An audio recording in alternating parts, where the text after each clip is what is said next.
This is the story of Gizmo and the Gremlins.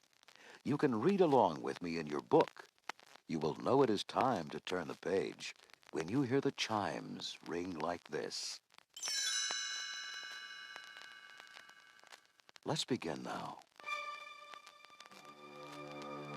Rand Peltzer had looked all over Chinatown for an unusual Christmas gift for his son Billy. So when he had entered a musty backstreet shop and seen the exotic furry mogwai creature, he knew he had found it. Billy, of course, loved the cute little animal and named it Gizmo. Rand told Billy 3 important rules he had learned in Chinatown about caring for the mogwai. No bright lights, especially sunlight, no water, and no food after midnight. Otherwise, bad things would happen. A few days before Christmas, Billy's young friend Pete came over to visit. Hey, Billy, I heard you got a new pet. Can I see it?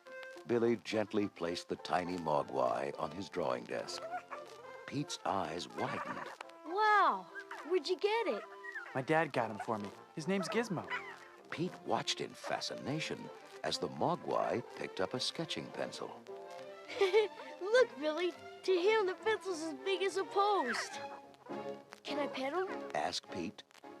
But as he reached out, he accidentally knocked over a glass full of paintbrushes. Oops. Gizmo suddenly let out a screech as some drops of water splashed on him. Billy watched fearfully as Gizmo arched in pain.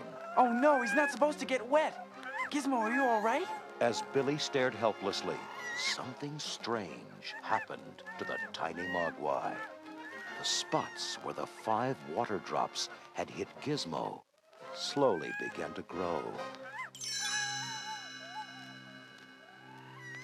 Then, as if by magic, the spots became 5 tiny balls of fur and popped off Gizmo's back. Billy's mouth fell open as the furry balls grew and grew. Each one then uncurled to reveal a brand new mogwai.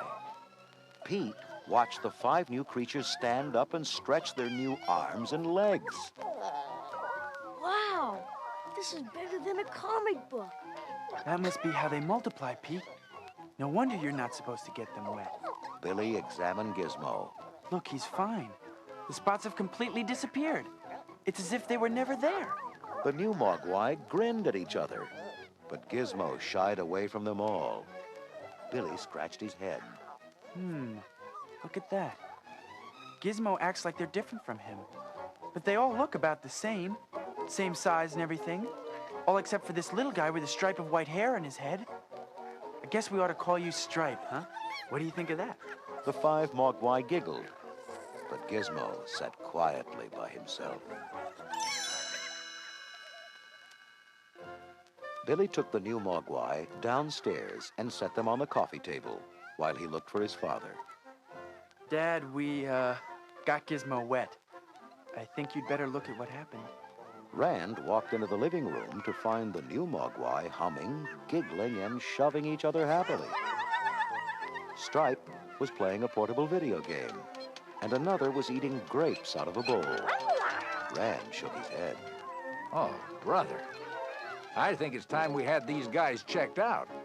In the meantime, you better keep them up in your room. Don't let them near the shower or the sink, or we'll be up to our armpits and singing fuzzballs. Without anyone seeing him, one of the mogwai spit a grape seed at Barney, the family dog. Barney jumped up and barked at the mischievous creature. Billy spun around and grabbed the dog. Hey, easy, Barney. Rand glanced at the innocent-looking mogwai. Barney's just jealous of your new pets. It might be a good idea if he sleeps downstairs for a while. Gizmo stood in the doorway and frowned. He knew it wasn't Barney's fault.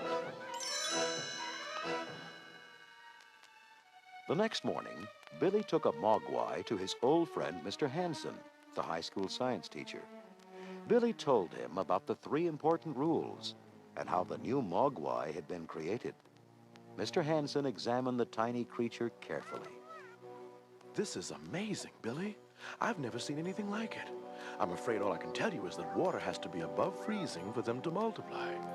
They also seem to get upset if they're separated from each other. But frankly, I've no idea what would happen if you fed them after midnight.